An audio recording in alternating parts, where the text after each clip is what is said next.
ব্যক্তিগত সিনেমা নিয়ে আলোচনার পাহাড় ডিঙিয়ে অবশেষে নতুন সিনেমার খবরের নাম বললেন ঢালিউড তারকা শবনম বুবলী।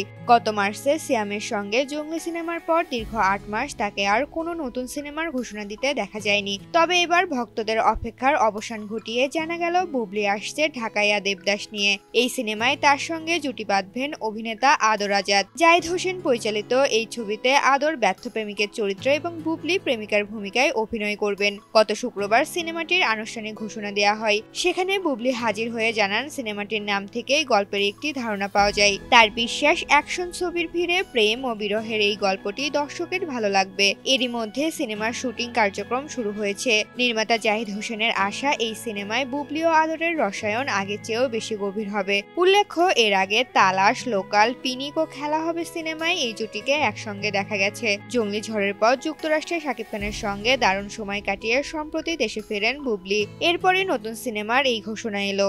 এখন দেখার বিষয়, আদর আজাদ এবং বুবলী অভিনীত এই সিনেমাটি কতটা দর্শক হৃদয়ে স্থান করে নিতে পারে। ঋতুপর্ণা, জনকণ্ঠ।